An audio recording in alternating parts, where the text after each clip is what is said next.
are back with another edition of Fantasy Interhebrides Monday with my buddy Tom. I'm John. I'm old. I play video games, and we talk about politics and what have you. So, Merry Christmas, Tom. Merry Christmas to you, sir. Today will be a very special MCU episode of The Witcher. Yes, if you don't pay attention to the titles of old streams that you happen to come across, or or the spoiler warning is nigh. You should put a note in the chat as well, John. That is true. If you don't want MCU spoilers, give me a moment here.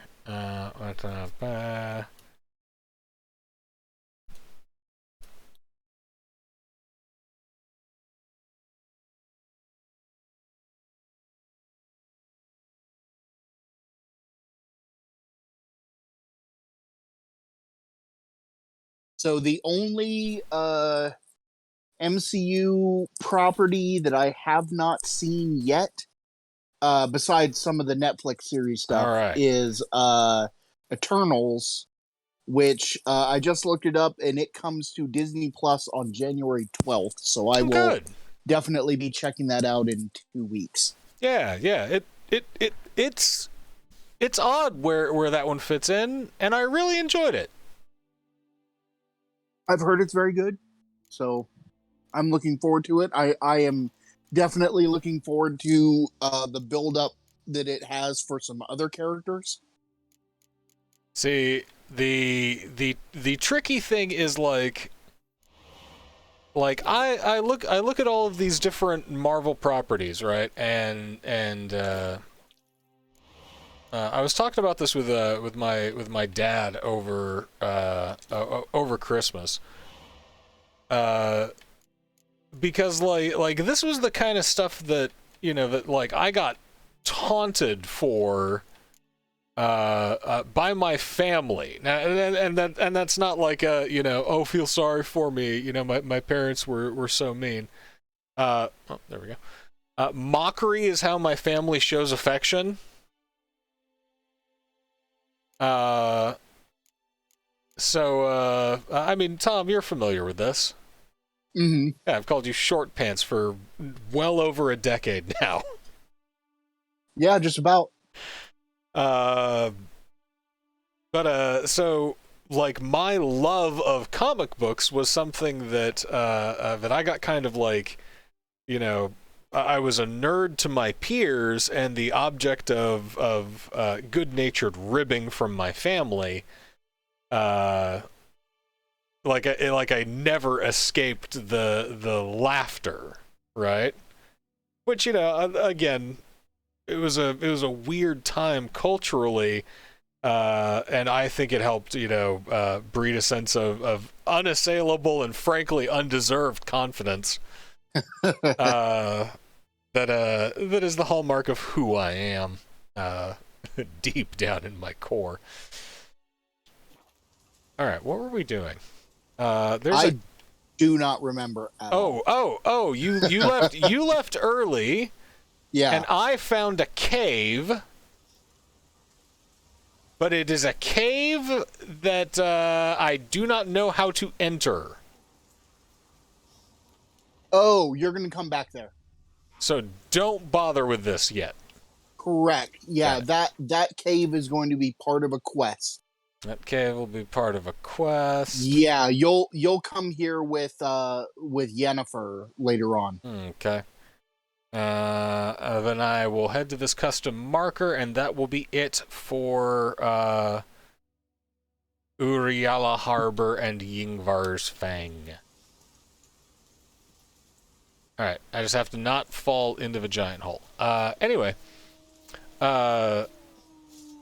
So, like comics was a thing that I unashamedly and like unabashedly love, right? Because when you're getting it both from, your peers and your family, at some point you go like, okay, maybe I should either, you kind of go, should I stop reading comics? or you lean hard the other way and go, I love this with my entire being, and I am, you know, my dad's gonna be like, oh, so what's the deal with this guy? You shoot laser beams from his eyes? Original. And I'll be like, blast the concussive force. So I know all the stupid trivia. I know all of the, all of the obscure characters. This has been my jam. A side note, John. Mm-hmm. Did you see that hair run in between Geralt and the wolf that you were fighting? Like, oh god, I'm in the wrong neighborhood. I tried. It ran right in between the two of you. I tried to pay my respects. That wolf killed it as it was diving for me.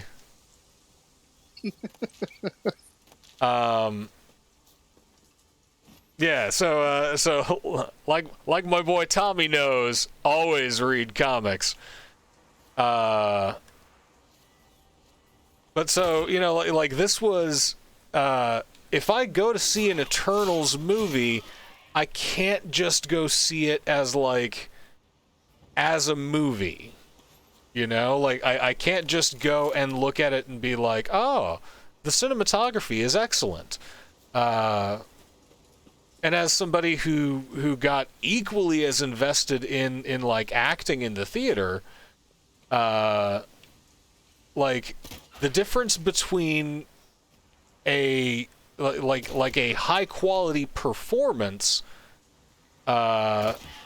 versus a good like portrayal of a character is really tricky to lock down. Yeah.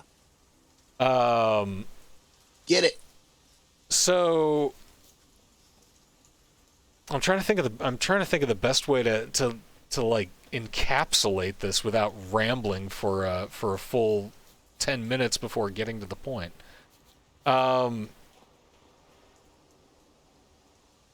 There's more echidnas over there, and I should not traverse this mountain. You definitely should not run off the edge. I will not run off the edge. So, where was I? Yeah, so, really... You can't just see a Eternals movie as a movie. Right, so like if I see an Eternals movie, and, it's like a tight, espionage kind of thing, I'm gonna be like, all right, that may have been a good espionage movie, but it wasn't the Eternals, and this is where things fell short in a lot of cases with the Netflix stuff. Tommy says, quick question after you make your point, recast T'Challa, yes or no? Oh, we'll get into that. I mean, no. Hang on. We will discuss this in depth because this does tie to the point. Cool guys don't look at explosions.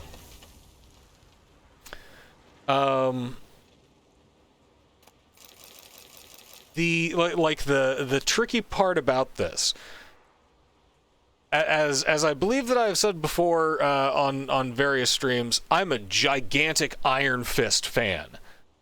The Iron Fist Netflix show had the exact wrong kind of tone.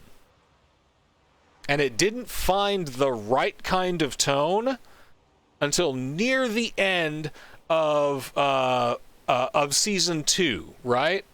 Now he was the perfect characterization in the Defenders. But you shouldn't have to take 2 seasons before a character like really starts to show who they are. Like that's not a good way to tell a satisfying narrative. Let me check my map real quick. So like it's also the kind of thing that you can't lay the blame squarely on, like, oh, this was poorly written or it was poorly directed. You can't just lay it on one person because, you know, like, it takes an entire village to screw this up. Finn Jones didn't do the homework, and when everybody else was doing their martial arts training, he was growing a 90s goatee and not working out. My dude, you're supposed to portray one of the best martial artists in the Marvel Universe. Do some crunches. Because no one's going to be convinced if you show up and you're, like, very slowly doing Tai Chi, and then it cuts to, you know, like, obvious stunt doubles in the scenes. Man, don't accept the role of a martial artist if you're not going to learn the martial arts. I mean, it definitely does say something when the pint-sized British lady is obviously better trained. Right, like, clearly who we should be watching in this show. But I don't know if this was, like, pitched to him as a as a martial arts thing, right? Like, I don't know if Finn Jones' agent called him up and said, "Hey, Netflix, doing the Marvel series, you know, they want you, you know, like put in this audition for the job, and see if you can't find, you know, the role. Oh yeah, what is it? Corporate drama. You'll be playing a billionaire who crash landed in the mountains." Okay, now I don't know if that's what he was pitched. Because that's the whole, like, vibe of the first half, right? It's like a family estrangement drama. Yeah. Which, when I think of, you know, the immortal Iron Fist, the protector of Kunlun, he who bears the chi of Shaolao the Undying, dragon at the gates of the 7 cities of heaven. When I think of that guy, I think of boardroom meetings and long sullen stares. Like, it's the wrong show, my guys. You just gotta, it has a built-in fan base. Just read the comics and go, okay, what story are they telling? And how do we do that cinematically? Like, the whole billionaire leaves for a decade and then comes back and there's problems with that was done better with Arrow. Yes. And that was the wild thing, is that, like, that was common enough as an origin story to have become a trope by then. You know? Like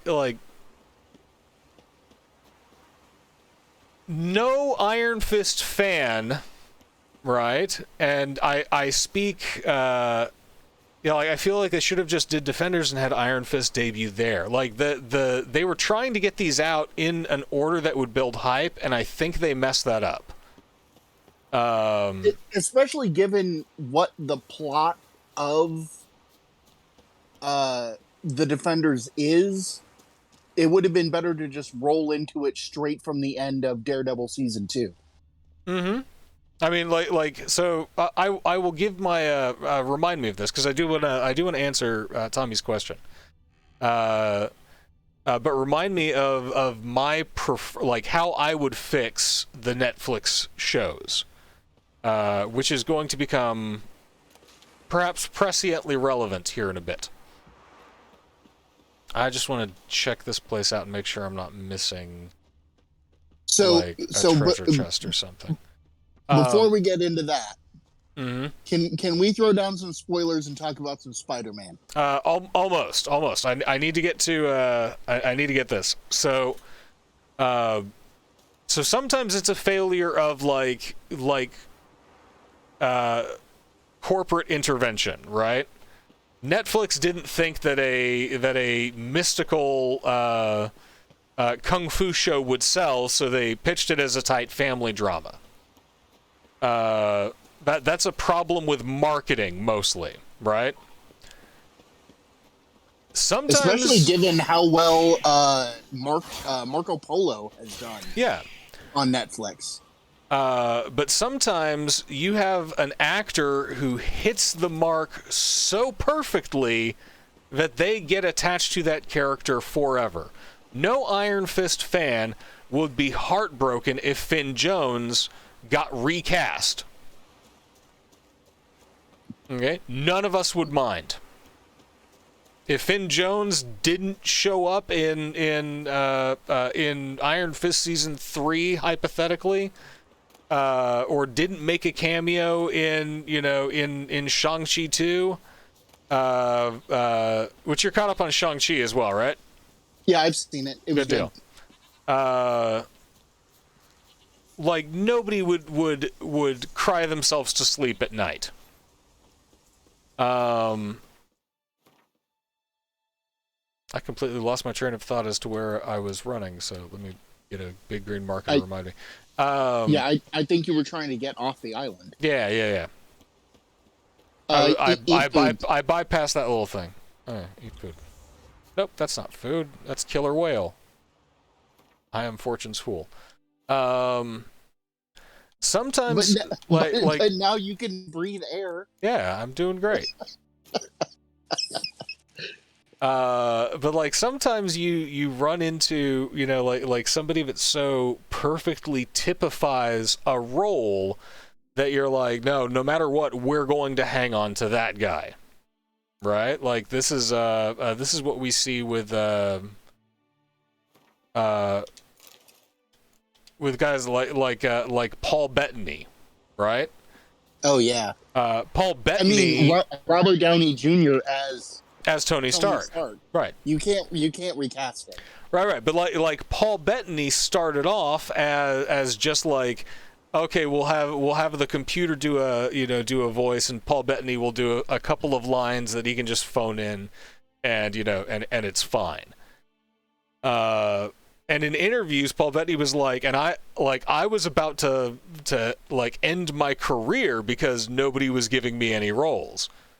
And then I got like this little like pittance from Disney, and I was like, yeah, sure, why not? Like okay, now he's rebuilt a career and done some phenomenal work. All right, we've got a new place that gives us I can get another haircut, blacksmith, and quests. All right. Oh, I know where you are. I'm in Clan Brakvar. Yeah, go back to your map real quick. Uh-huh. You gotta wait for it to catch up. Hold on. Yeah. But so like sometimes it's okay. Do you see that zoom in?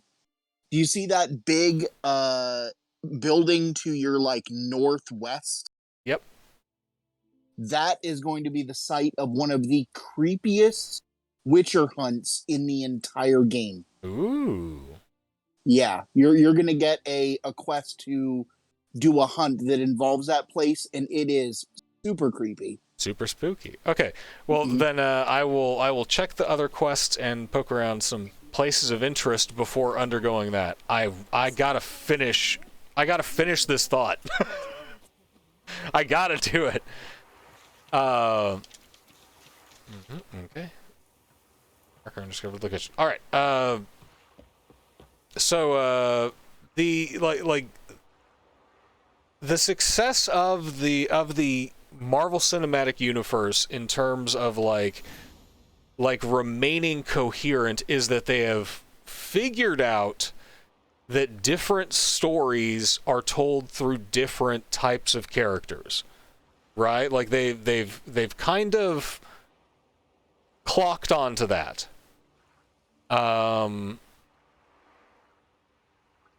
So like Captain America Civil War is a distinctly different movie than Guardians of the Galaxy. I sorry to interrupt your thought again, John, but before you close out this screen after you're done with your thought, You should read this text. Of the many demons which reside in the outer spheres, hymns are among the most dangerous. Other demons usually mistake concrete living form, be it man or beast. Hymns, on the other hand, appear in our world in their own material form, which is invisible to all save their chosen victims. Hymns feed on fear, regret, a sense of guilt, and a word on negative emotions, and since they are eternally hungry, they provoke these emotions in humans. They torment the demons, cannot be exorcised. A mana hymn takes as a victim's life and will inevitably succumb to madness and the death. That will come up later. Yeah, I mean, sounds like a, like the way to go. But so like you can get these different characters that typify the type of story that you need to tell, right? So so Shang-Chi, the movie, was a fantastic Iron Fist story. It is what Iron Fist should have been. And I certainly don't begrudge, Shang-Chi. It's not like, they stole my Iron Fist story. I loved it. And I was like, see? There is a market for it.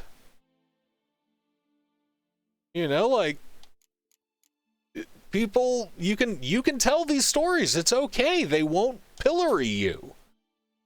They will pay you a lot of money to see these kind of stories. Also, check it out. Asian people like comic books. Make more of these. Like comics are for everybody. Comics are universal, and you should tell all different kind of comic book stories. Because it is culturally important to people. So, this is what I'm getting at with Tommy's question before I leave this shot, because it's going to get a little bit heavy and it's going to get a little bit deep. So, like, I'm not going to run around or do anything. I think that it is important that they do not recast T'Challa. Chadwick Boseman was one of those people that once he embodied that role, you cannot imagine anybody else as T'Challa.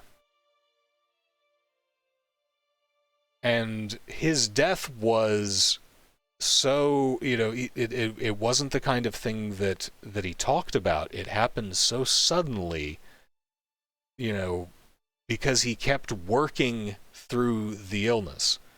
It happened suddenly for us, but it happened suddenly for us. For a long time. He was fighting it like for like 6 years. And if you go back and watch the progression, you can see you can see the scenes where he is starting to lose weight, where he's not able to fend it off anymore.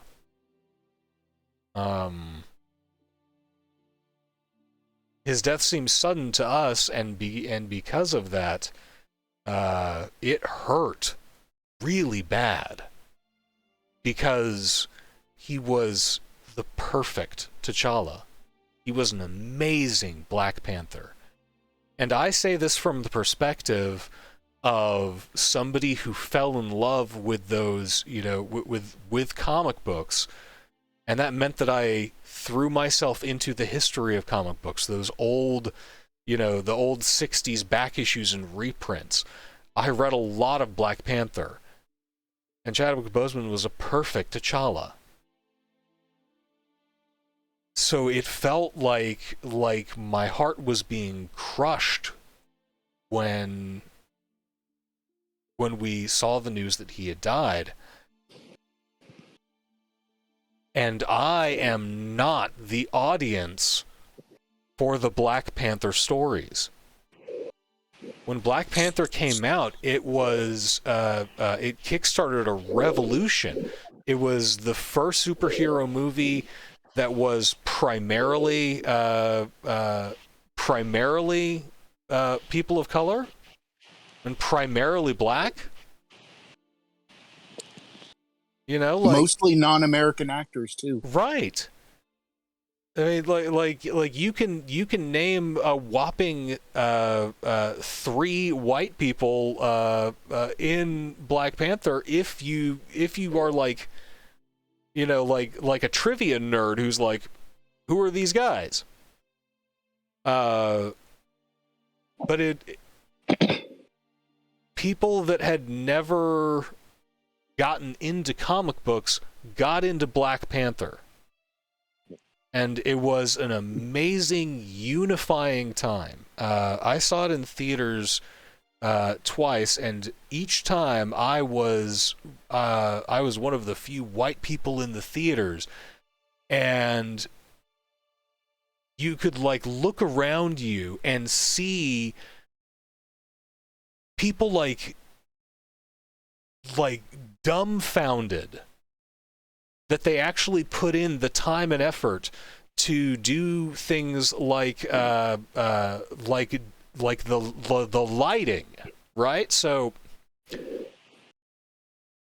it is harder to light dark skin on film than it is for light skin. It's a lot harder to do like color corrections because there's such a variance in tone, right?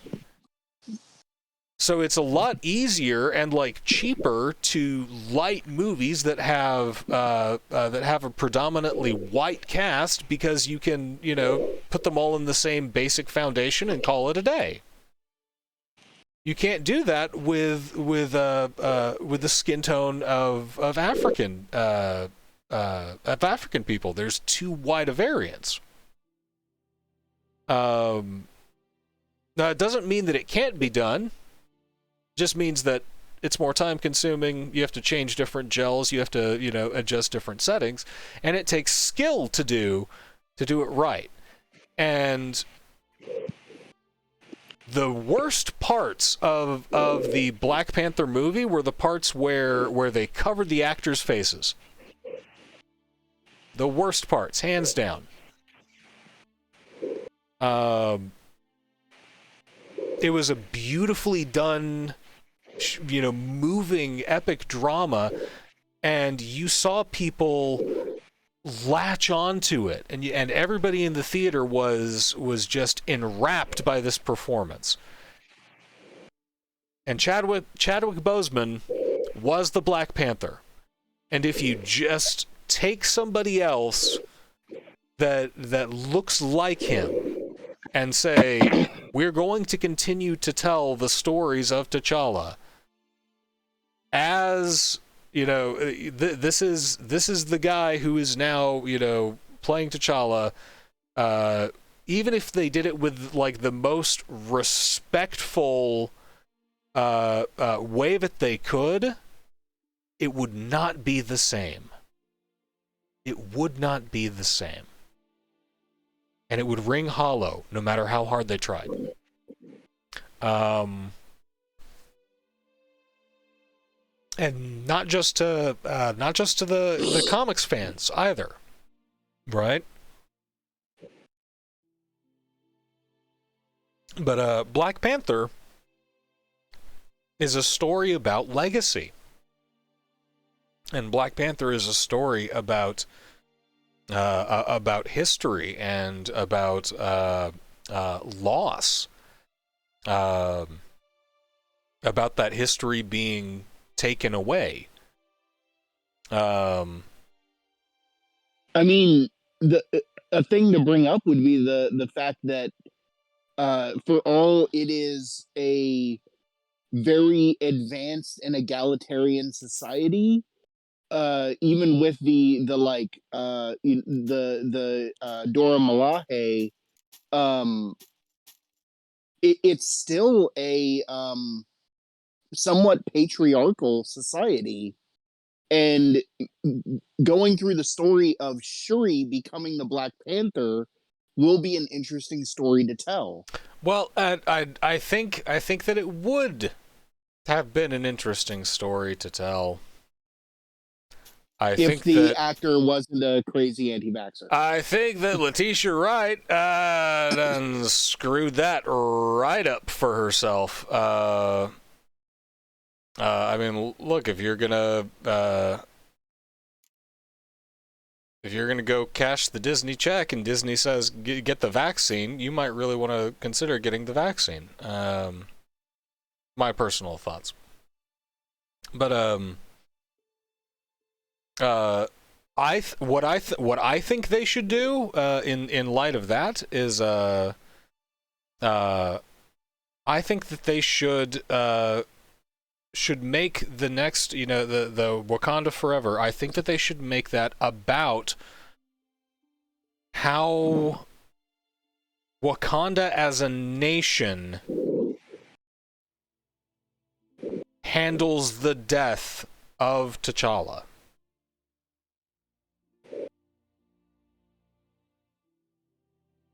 I think that they should focus on that. I think they should focus on the fact that it is a tragedy when you lose one man, and especially a man that is dear.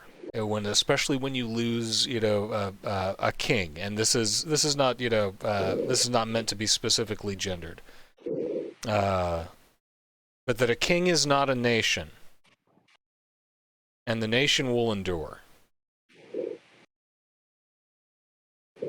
And I think that, I mean, this is Ryan Coogan is the director. I believe I have the name right. Also did Creed. This is a man who understands legacy, and he understands that you can't. I don't think that you can put somebody where Chadwick Boseman stood. You have to tell a new kind of story. You have to tell the kind of story that that the nation needs. You have to tell the story of hope in the face of great loss. You solidify a legacy. So no, I don't think they should recast T'Challa. I think that they should make M'Baku the next Black Panther. I think that he should take up the mantle right up until Letitia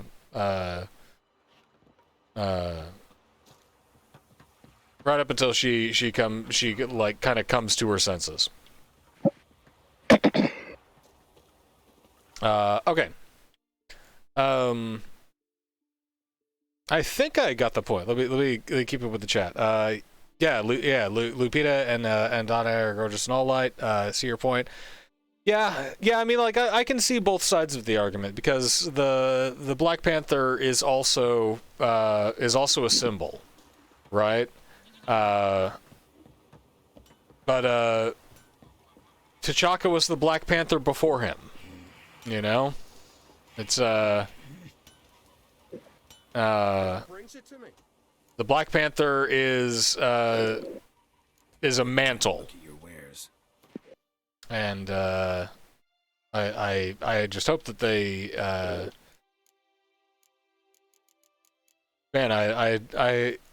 I have faith that one will be done well. I think there's too much writing on it. You know what I mean? I could sell that sword for a cool $1,000. Alright.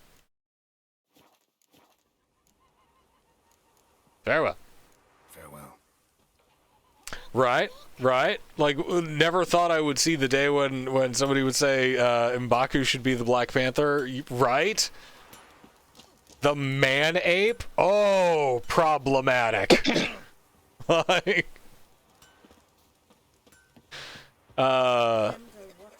that being said, the portrayal in the MCU was phenomenal. Also, the actor is amazing. Yeah. Was it Winston Duke? Yeah. Yeah, Winston Duke as M'Baku. I was like, guys, they made me like the man-ape. I was reading those comics in 1980, and I was like, this part's a little bit racist. Yeah, Winston Duke is one of the new faves. We love it. We love to see it. Okay, so I have. Where's the? This is a the Witcher contract, right? The Here Comes the Groom. Yeah, let's ask Kivan about the contract. All right. But let's see. What was your other question? You had another. Oh, you wanted to talk about Spider-Man? Yeah. Yeah. So, if you are the kind of person that will get sassy if you haven't seen Spider-Man: No Way Home, and you're the kind of person that'll get sassy if we talk about major plot points. If you have avoided the internet up until now, this is your last chance to turn back. Also, how did you find this channel? You must be Amish. Spider-Man: No Way Home. Tom. Okay, let's set some ground rules for discussing this thing. To keep things simple, let's use the same system that they used in the movie. Tom Holland Spider-Man is Peter 1.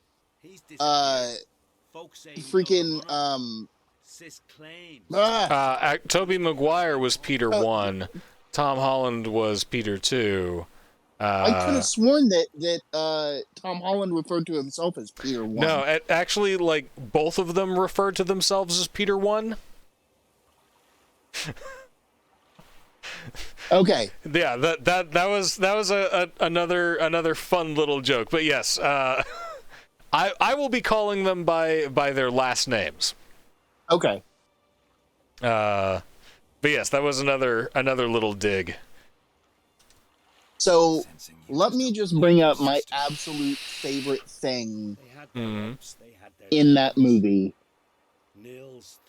I loved that they showed. Well, so from a meta standpoint, now this is the point I was going to make was going to be about the actual like story. Yeah. But from a meta standpoint, the actors were on point with their characters.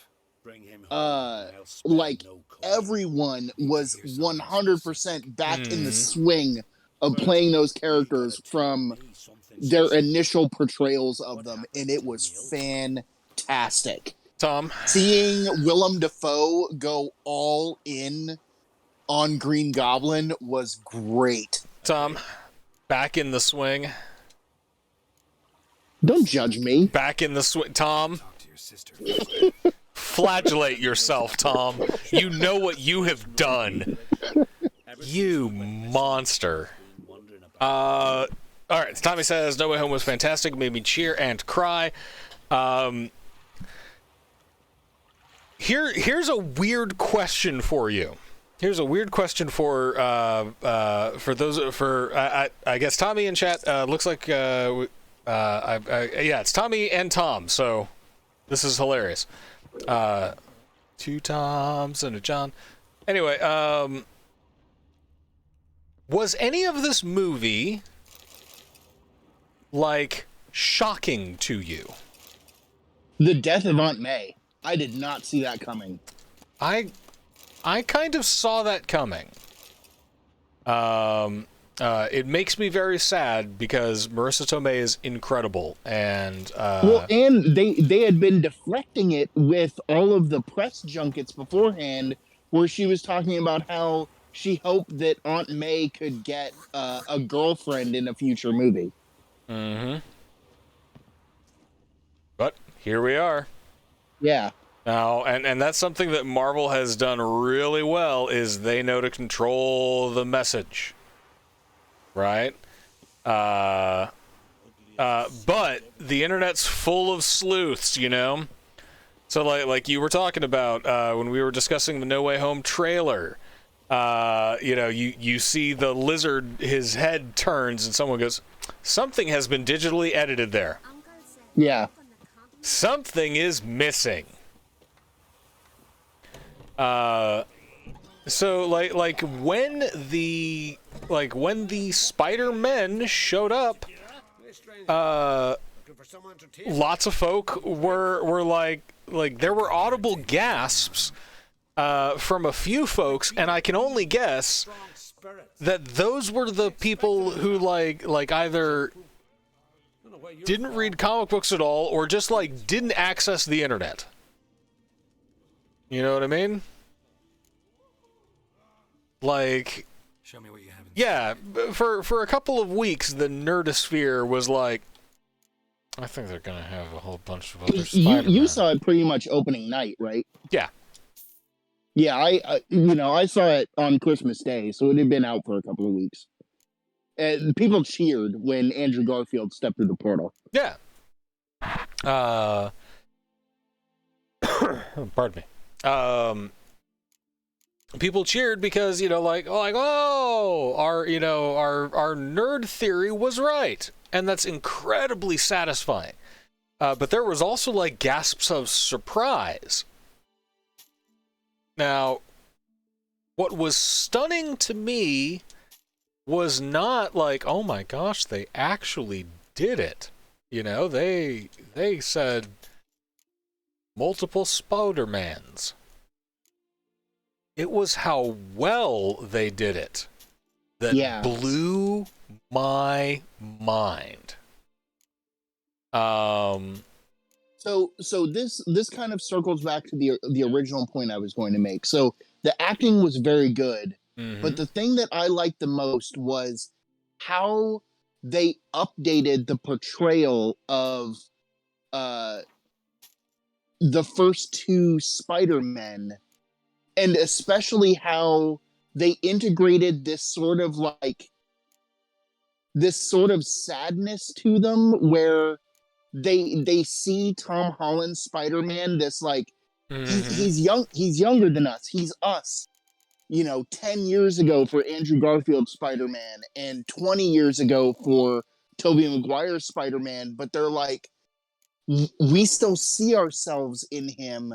And I really like how they did say it. I mean, it's obviously on the screen because they have their suits on under their clothes, but the implication that, like, with all of the tragedy and complexity and everything that has gone on in their lives as their Peter Parkers, they're still Spider-Man. And they're still doing everything they have to do to be Spider-Man. And that's the thing that Tom Holland's Peter Parker takes home by the end of the movie is, it doesn't matter if people know who I am. Yeah. Because Peter Parker is less important than Spider-Man is. Well, not that Peter Parker is less important than Spider-Man, but that Peter Parker makes sacrifices. Yeah. Right? Now, I thought that the way that they handled it was genius in a couple of different ways. Which way would you like first? Do you want the as to the comic books or as to the future of the MCU? Right? Let's do comics first, because I do want to discuss the future of the MCU. Narratively, I thought that the decision to not digitally de-age these guys was incredible. Yes. Because, like you were saying, these are now all Peter Parkers, and and like Tommy says, the talk of all three Peters nearly broke him. Oh, because these were people that continued to live their lives. Like we stopped watching. We stopped watching Tobey Maguire after Spider-Man 3, right? But he didn't stop being Spider-Man. We just didn't see those movies. All the stuff still happened. More things still happened. We just weren't around to see them. right? So Andrew Garfield, and guys, you I'm certain the two of you have heard me go off before. I did not like Andrew Garfield's Spider-Man. I did not think that landed.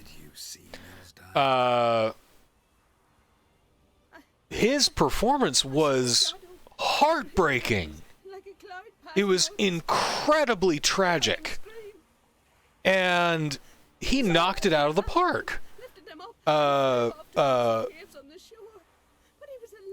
Tobey Maguire did the whole like middle-aged Peter Parker with the bad back, but like there's like a quiet sad kind of resignation to him, right?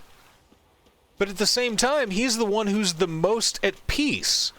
But this is somebody who has known loss. He has known the mistakes. He's tangled with the darkest parts of a black suit trilogy and a really awkward jazz dance thing. You know, like he dealt with an emo haircut, and he has come through on the other side stronger, a little beat up, wiser. And he and Mary Jane, you know, they found a way to make it work. So I know I brought this up to you over Discord, but I would like to mention it here. I really wish that there would have been just a short cameo of Topher Grace's Eddie Brock. See, now we'll get to this as well here in a little bit, right? This is part of the more MCU future meta thing, right? So buckle up for that, because that's coming. I do. Yeah. Like Tommy says, I do remember you not liking Garfield as Spider-Man. I thought the Amazing Spider-Man series. I thought the first one was great, and the second one was an insult. And this movie did so much to make up for that. This was like the perfect apology. I loved how they kept hanging the lampshade over how stupid a concept behind he got turned into Electro by falling into a tank full of electric eels was. And like, you know, man, the Amazing Spider-Man 2 was so bad. Like, there's a great YouTuber, Cosmonaut Variety Hour, has a really great write-up on why exactly the Amazing Spider-Man 2 is an insult to comics fans, just in general, and an insult to moviegoers as a whole.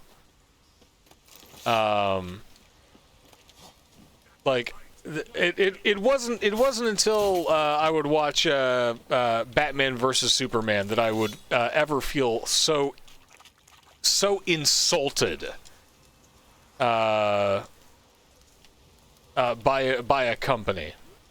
There's the loot. All right, a thing over here. What is it?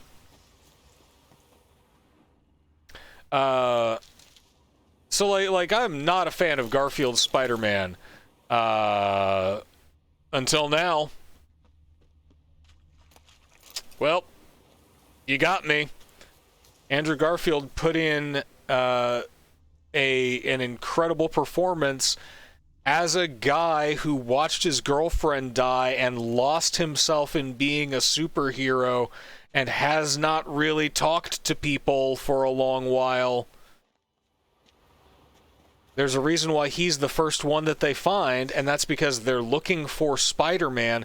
He stopped being Peter Parker. Yeah. It hurt too much.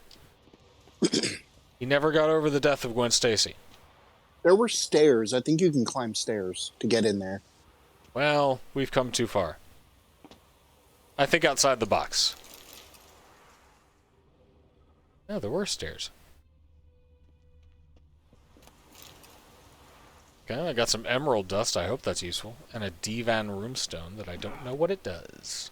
All right. And while I still think it would have been pretty hilarious to have a Spider Gwen cameo in the movie, I do get what you said when you mentioned to me on Discord that she wasn't in this because this is a Peter Parker story. Mm-hmm. Because, you know, the only people who get pulled through are the people who know Peter Parker is Spider-Man. In Peter Parker is Spider-Man. He doesn't know. Right. Yeah. So why don't we see Topher Grace as Eddie Brock? Because if he came through into that world, he would do everything in his power to not be near Spider-Man. Mm-hmm. You know, like he would get the hell away as quickly as possible. Yeah. Especially because somebody else has the symbiote, right? Now think about this. It was not Eddie Brock who went through the portal and showed up in the after credits scene. The last member of the Sinister Six was off getting hammered in a bar in Mexico, trying to figure out where he was the entire time. Right?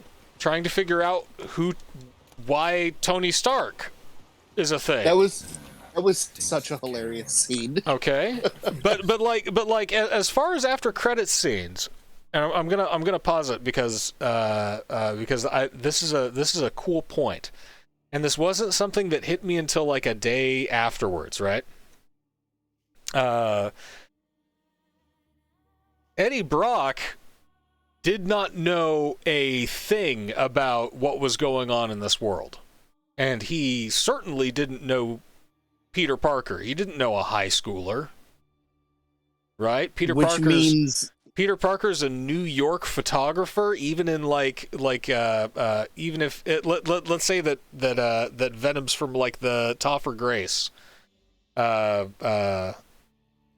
iteration, right? He's a photographer in New York, but this Eddie Brock operates out of San Francisco. Right? You tracking with me so far, Tom? Yeah, it means that the symbiote is who knows Peter Parker. Means the symbiote is who knows Peter Parker. When did the symbiote know Peter Parker?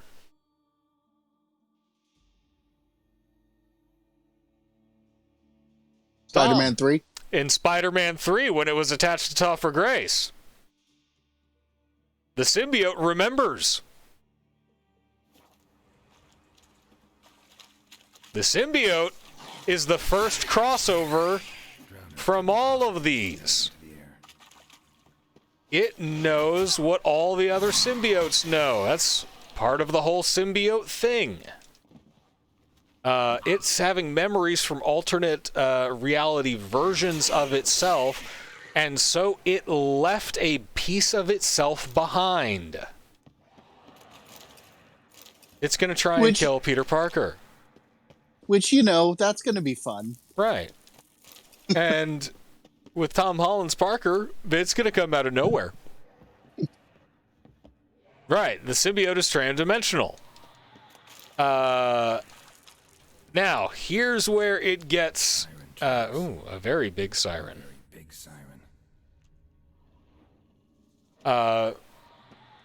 Here's where it's going to get, like super bonkers, right?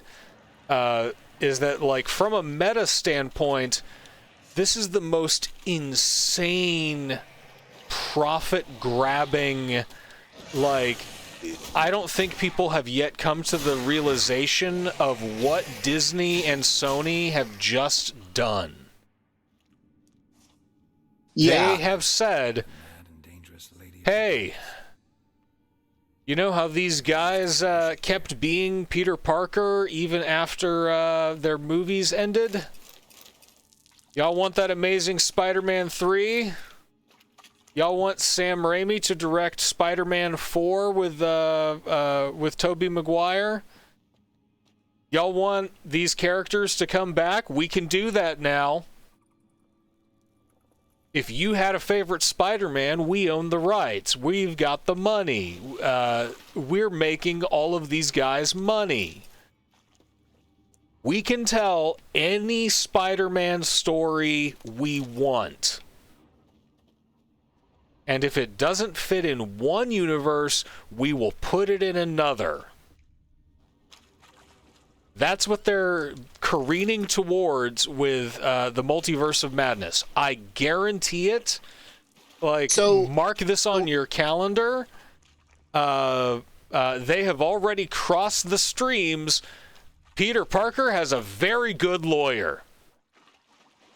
So, not just Multiverse of Madness, but Morbius. Mm-hmm.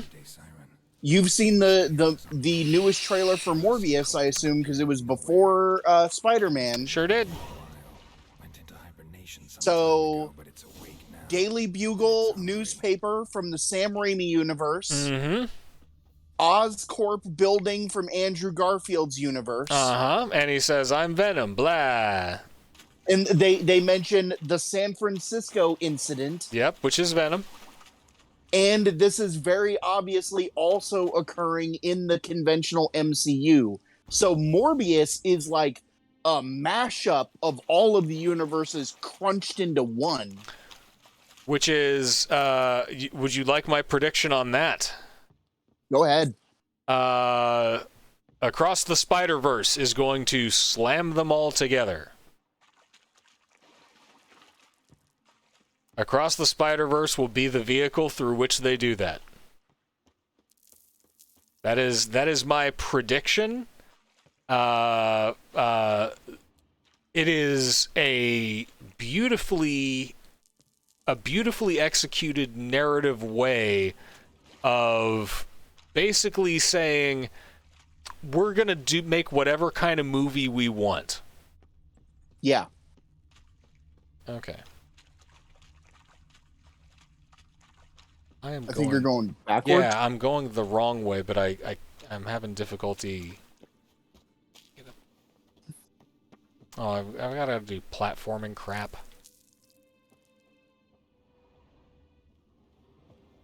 I mean, no ladder bosses. Yeah, but I've got, like, jumps. I'm also not good at jumps. Okay. Yeah!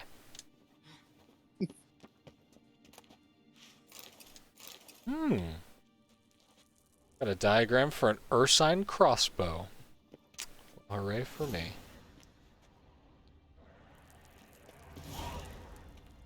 Okay. Where was I? Yeah, so I think that they're going to smash them all together with the second Spider-Verse movie. I think that like as much as I adore like the fan service aspect of a lot of this stuff, like I was telling Tom earlier, like no, they shouldn't have had live action Spider-Gwen in this movie. They should not have had live action Miles Morales in this movie. That needs its own movie. Mm-hmm. Right? I love the character of Miles Morales. It is still, I would say, easily argued for debate over whether No Way Home or Into the Spider-Verse is the best Spider-Man movie. Right? Like, I can see the arguments for either of them. Are these explodey barrels? Yes. These are explodey barrels. If you hit them with Igni, they will explode. That sounds like I need to hit him with Igni. Yeah, I feel like Miles will get his own movie in a few years. Oh, that's a trail of gunpowder. Can I just, like, set off the whole reaction? No, not quite.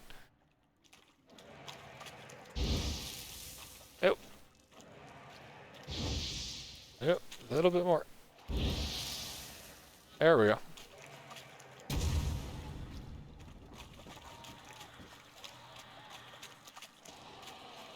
Yo, what's up, nerds? There we go.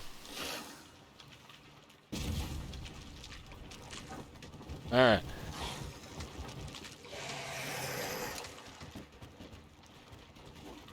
It's a whole drowner palooza down here. Kill him.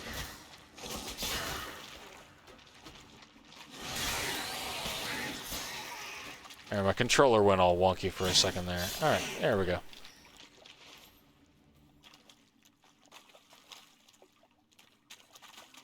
But yeah,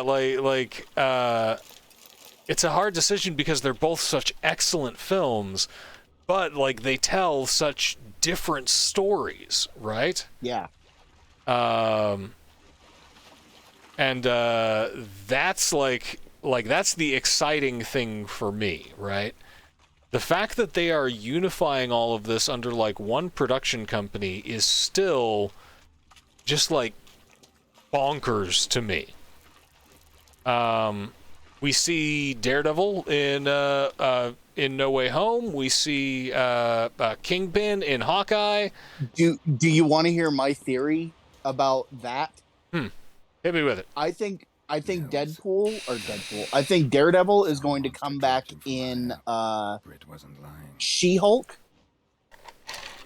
And I think part of the plot in She-Hulk is going to be She-Hulk prosecuting Kingpin and Kingpin manipulating Daredevil into being his lawyer.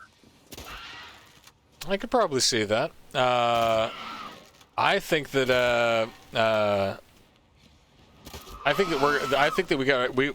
there's a whole bucket of worms that was opened up for She-Hulk by this movie, right? Because it's just like Murdoch says, like, hey, we're kind of treading on like weird ground here, right? Like superhero law. The last time we tried this was the Sokovia Accords, and that ended somewhat tragically. Yeah. We can't just keep shoving people on the raft.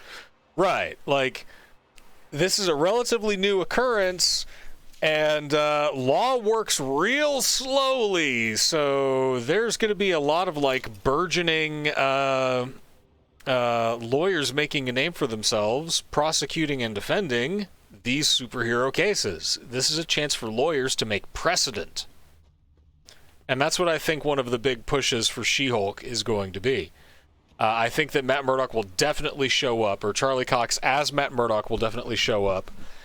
I think that Daredevil will show up as a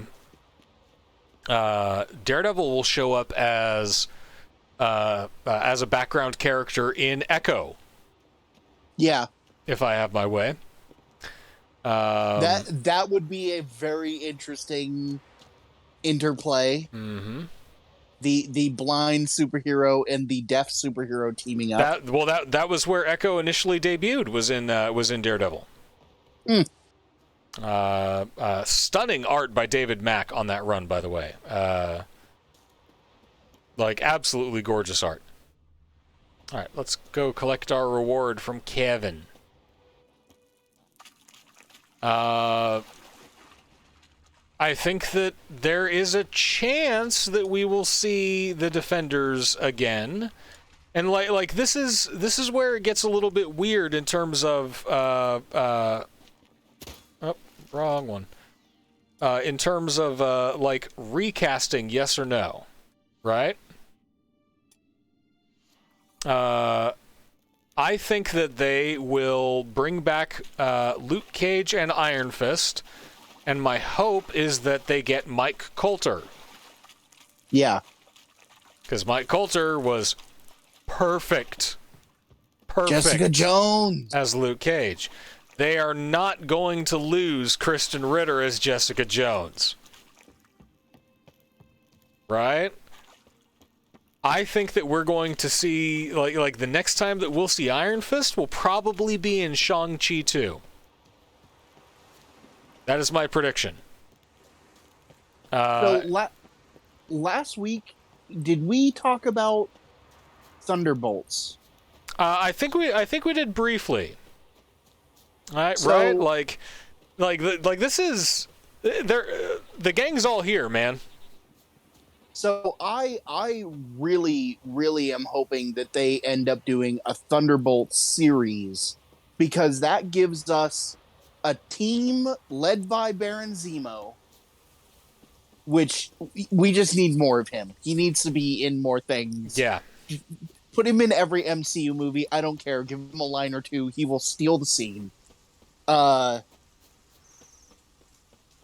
Yelena Belova on the team, because Florence Pugh has already said she's not going to be an Avenger. Right. Here is my question to you, Tom. Do you have a pitch for this storyboard? I don't know enough about the Thunderbolts comics to be able to come up with a good story that would be based on their series. But what I would really like to see is former villains doing superhero things badly. Okay.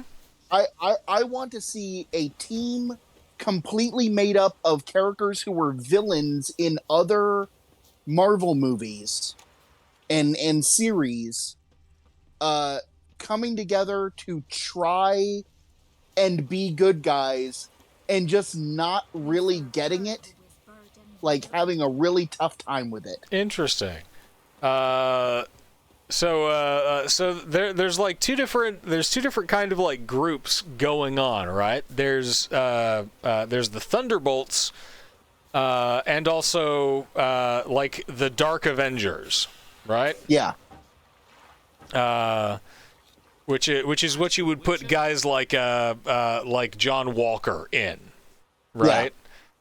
Found an older echidna in a cave on the shore. Here's what I want to see. I want to see Valentina, And killed him. right? Bodies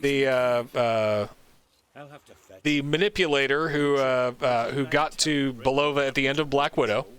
Yeah, the Contessa, and got All to right. John Walker at the end of Falcon and the Winter Soldier. Yep. I want to see the Contessa. Would I mind telling Britt what happened to her betrothed?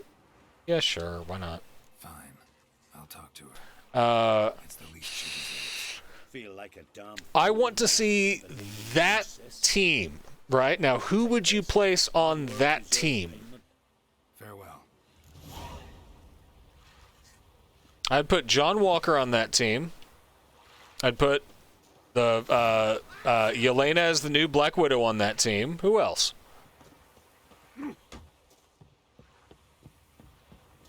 Like, if you tell Mordo that he gets a shot at Strange, he'll join, Yeah, right? I But mean, depending on how Multiverse of Madness goes, just straight up evil Strange could be on the team. maybe. You would have to bust the Abomination out, and we're not sure like where his mindset is right now. But he could make he could be your anti-Hulk, right? So basically, the Dark Avengers is just the Avengers controlled by a shadow government. So this is speculation, and I know this speculation has been like going on in the MCU community for literally a decade now. Oh, yeah. But Betrothed is dead. there is strong Echidna captured evidence This won't that bring back the her, Contessa but I avenged it. is working for Killed the Mephisto. beast. I mean, everybody's working for Mephisto. True, but like, Nah, So in- don't bother with Mephisto. We'll see Mephisto when Ghost Rider comes back around. We're not there yet. You got time. in Falcon and the Winter Soldier, the Contessa has a pin on her lapel that is for one of Mephisto's shell companies. Mm-hmm. So strong Mephisto vibes, and I am just going to put this out there: Keanu Reeves. Negative, Ghost Rider.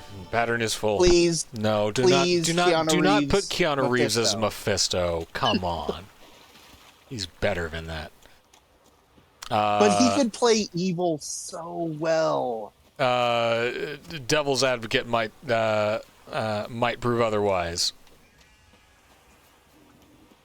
I like the idea of Keanu Reeves. I saw this on Twitter earlier. I like the idea of Keanu Reeves as the Silver Surfer. Yeah. Just have him. Yeah. That was my initial. Just have him hold up the. I think he would be Whoa. Yes, go full on surfer persona. Yeah, well, I mean, like get into the navel gazing philosophy, a la the Matrix. That's perfect for the Silver Surfer. That's his whole jam. He flies through space and thinks about how heavy it is that, you know, the planets that he finds must die. So I was pitching this idea to my friends at a thing on Christmas Eve, and they were like, yes, this is absolutely what needs to happen. So the multiverse is broken. We got Kang the Conqueror in the multiverse causing all of his normal Kang shenanigans. He who endures. We got variants all over the place. Mm-hmm. When they do the Fantastic Four movie, they need to not do another origin story. Like, don't go into... People know the origin of the Fantastic Four at this point. Yeah, you got hit with cosmic rays. Just jump, opening scene of the movie, jump straight into the Council of Reeds and let it go from there. The Rick and Morty fandom will be insufferable. But so one of the ideas that I had when I was like talking this idea with my friends was started off with the Council of Reeds and have them be in another dimension in the multiverse, and the Fantastic Four come through into our dimension. That's why they don't have an origin story. That's why Reed Richards and the Fantastic Four haven't been in quote-unquote our universe, is because they don't exist in our universe. They come through from another one. That is a fantastic idea, Tom. I think that that pretty much mirrors my prediction for how they will eventually so this building, bring in the X-Men. You won't be able to get into this building until you come back for that Witcher hunt. Yeah, no, clearly not. And it's gonna be real creepy. All right, where's my? I think there's a couple more things around here if you want to like look for locations. I was trying to get around to this. Like, this was the building where I just was. Okay, so it's further up that trail then. Right. Yeah. Yeah. There's a trail. Yeah, it's around the back that of the loops house. Around the back of the house. Okay.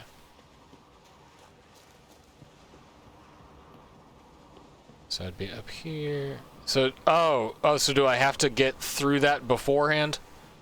I need it to catch up for a second, but it's possible. Yeah. Hey, thanks for hanging out, Tommy.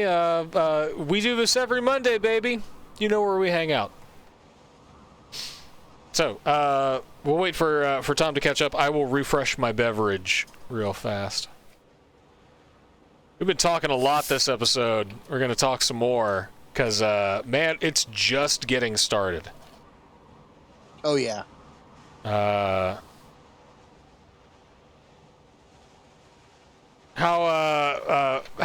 important are the Eternals to you, Tom? What do you mean, spoiler-wise? Yeah. I don't know. Were you like a giant fan of the original Jack Kirby run, or I've never read any of the comics, but nobody has. Nobody's favorite superhero team was the Eternals. People went, "What is this? Some kind of New Gods ripoff?" Yeah. Same guy telling the same kind of stories. It didn't work at Marvel, so Kirby took it to DC. And Marvel keeps trying to like reinvigorate it, and man, that is an uphill battle. How much would you be down for me giving away? I mean, I know vaguely like some of the things that will come up later. Like I know the Black Knight gets teased. Yeah, you're gonna have to go through the building, so it'll come up during that quest. That's what, Contract Dragon? No. No.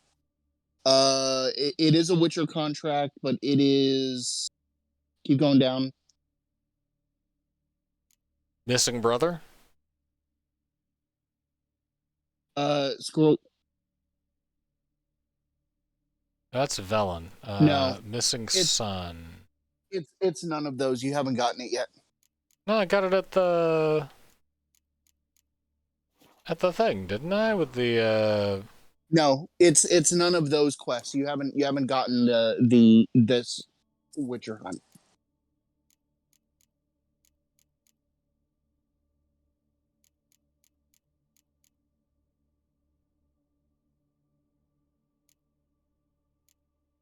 Oh.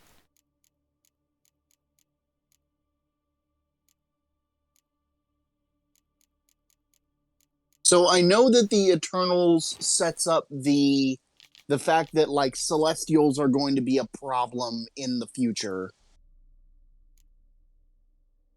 That's the important bit, right? Like, we don't have to things are already cosmic. We've already got the Guardians of the Galaxy doing their thing, which things are already wacky there. You know, like there's an infinite number of ways that oh. I guess I can search the ruin of Clan Tiersik's castle? I don't know where that goes.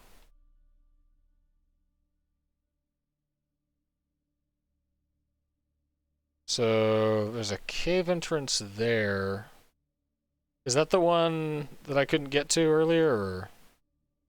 No, that's the one that I did go to earlier. Yeah, that was the cave where you Yeah. fought that. Yeah. I mean, I guess we can go here, right?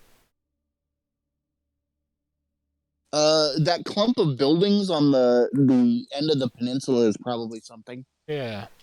Yeah, let's hoof it over there. But yeah, Celestials are already a problem. Not going to be. It's already a thing that's getting weird. But we'll catch up more on this after you've seen Eternals. Man, that these writers are leaving themselves all the rope that they need to like really tie everything together. Right? Like, so good it couldn't even mix a metaphor. I'm really impressed with how big picture Feige is. Like, man, this guy is juggling the ideas so deftly. Now, with that being said, like, I understand that comic movies, and especially the MCU, like, aren't everybody's cup of tea. And this goes all the way back to, like, the very first point that I somewhat unsuccessfully made.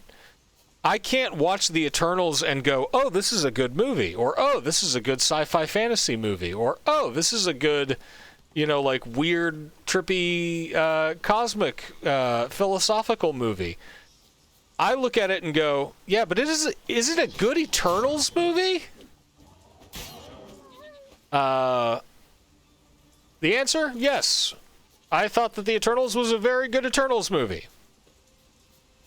I know that there are a lot of people that they're like, I hate this. I think that this is dumb. And the answer is yes. The Eternals are kind of dumb. Like, I mean, I did kind of get that vibe Yeah. just watching the trailer. yeah, like, it's gonna get weird. Bear with it. And it's gonna complicate a lot of other things in the Marvel universe because you have the same kind of problems that you did with Wonder Woman, right? Which is, if there is a superhero that is ostensibly a, you know, defender of what is good and what is right,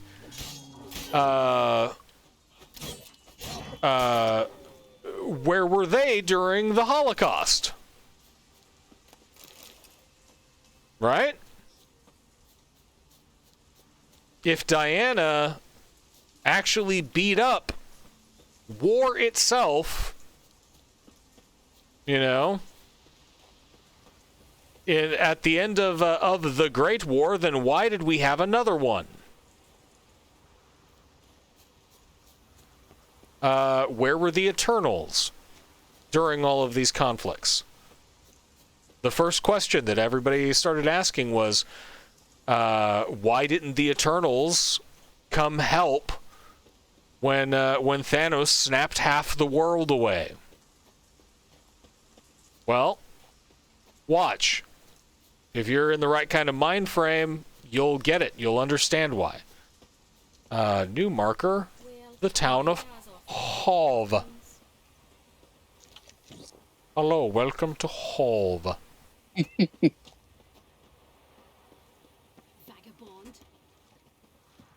It seems like a nice place. Right, that lady just called me a vagabond. That seems kind of absolutely unnecessary.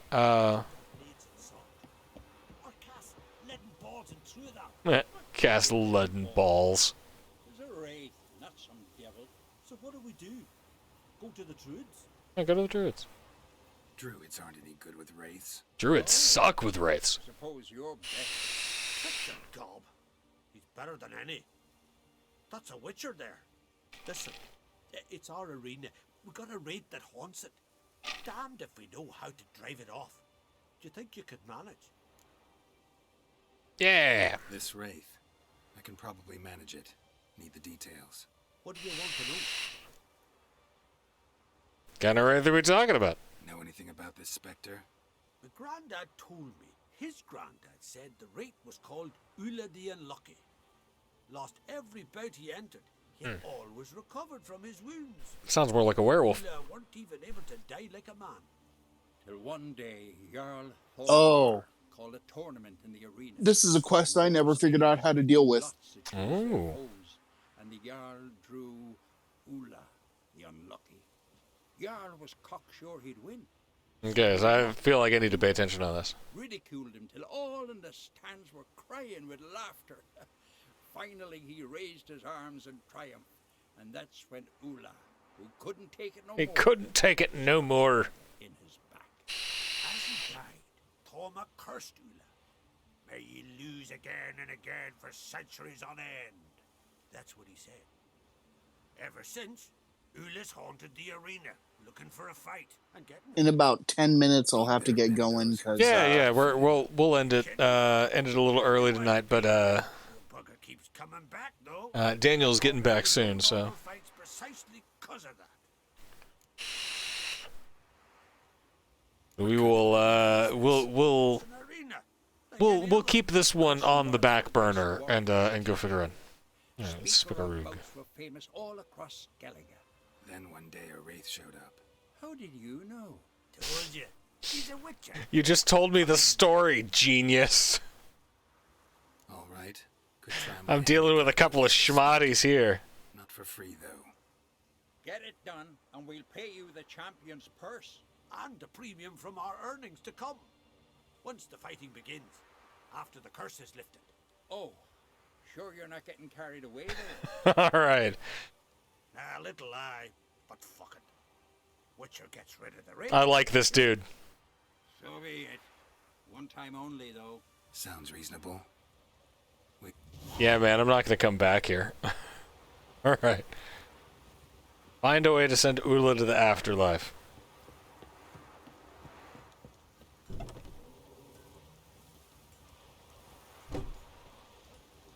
Oh, another. Prepare to defeat the ghost of the arena. Be my guest. Come to face the ghost of the arena. Don't be shy. I'll defeat Ula the Unlucky. Okay. Just spare me your jabber. I've tried Your this a cries whole of bunch of dying different ways. faith, and Can't I figure out shall how to do it. defeat you. Spectre of the arena. I've heard them all 1,000 times. Dreadful sick of them. You're no typical wraith. Why not? Because I don't shriek threats and warn you. I like this dude. Simple enough. I'm bored of that. I like this guy. Yeah. Okay, yeah, I do it. You'll spit out some insults, pierce me with your sword, and I'll then disappear, only to be back here again in a few days. And it'll be so with those who come after you. But here's my fate. I'm to tarry here till the world's Oh, he's so sad. in every fate along the way. I love him. But you've not come to chat. Draw it, swing it, get to work, and defeat the ghost of the arena. Nah, man. Not gonna be any fight. Have it your way. If not, you. Come on, come closer. Don't be afeard. You're sure to win.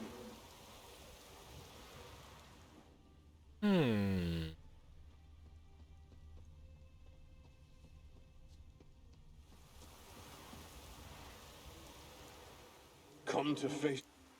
So I gotta lose to this guy. Weapon.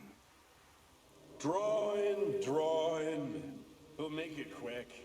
And not too much drama if you don't mind. Bad idea. Maybe?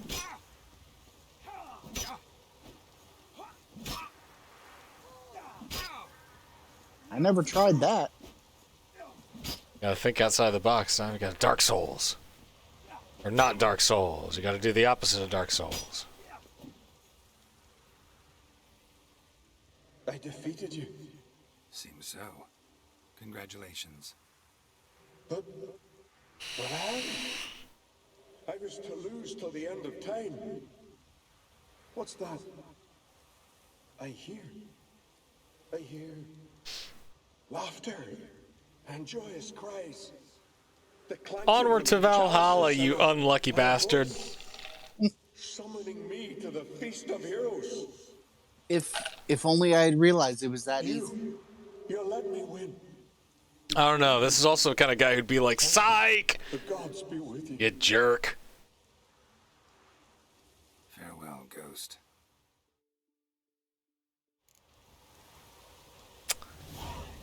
Yep.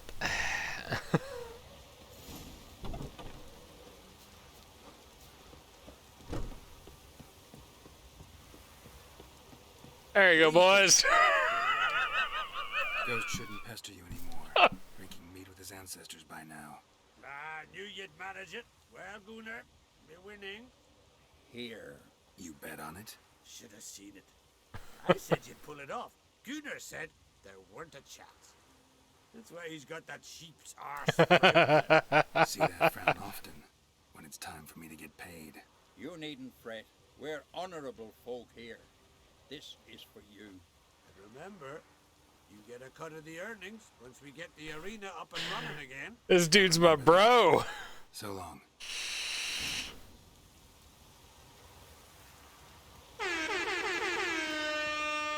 I can return to the Spickaroog Arena later to collect my percent of the earnings. I think that is a fantastic stopping point, don't you, Tom? Sure. Yeah, hey! So now you can boot up your old Witcher 3 save file and go get your ass handed to you by a level 14 ghost. I'll have to do that. Yeah. I'm gonna raid this house. Got $20 in my pocket. Never met a house you wouldn't rob. And never met a Rob you wouldn't house. Right? It's true. I have not yet met a Rob that I would not let couch surf for a little while. I'm gonna investigate this village before I dip, though. Well, while you are doing that, I'm gonna head out because I have got to get up early in the morning. Yeah. Well, anything else? Anything else going on with you, Tom? Anything you wanna shout out or promote? Nah, I'm good. Next week, you and I, my boy, are overdue a very specific topic of conversation that I will preface with the following. Mea culpa, Tom. I owe you an apology because when you're right, and when you're right, you're real right. And Arcane was very, very good. And I regret the holding out for several weeks that I did, despite your counsel. I was a fool. I prostrate myself before thee and beg forgiveness. Like, your principles weren't wrong. Like, League of Legends is terrible. Yeah. And its community is made up of garbage people. But Arcane was amazing. Indeed. And we shall go in depth about that because I cannot stop thinking about that show. From a narrative and like visual standpoint. I can't stop thinking about it. I don't know if you did any like research on any of the characters or anything like that while you were watching the show, but practically every single major character on that show is a champion in the game. I did not do that research, but I know a couple of things. And we will get to that next week. We will do this again. This has been another edition of me playing The Witcher. It's an old game. I never played it. Now I have the time because I'm unemployed. Work sucks. Your boss needs to pay you more money. Get organized. Join a union if you can. And hey, look, we're all going to be communists eventually. You may as well get in before it's popular. We'll see you guys next time. Be nice out there. And, hey, Merry Christmas. If you missed it, currently, Happy Kwanzaa, Happy Hanukkah, if you're watching this in the future, and, you missed it out. And, next week, Happy New Year, 2022. Maybe it won't suck as bad, but who knows? We'll see you guys next time. Take it easy.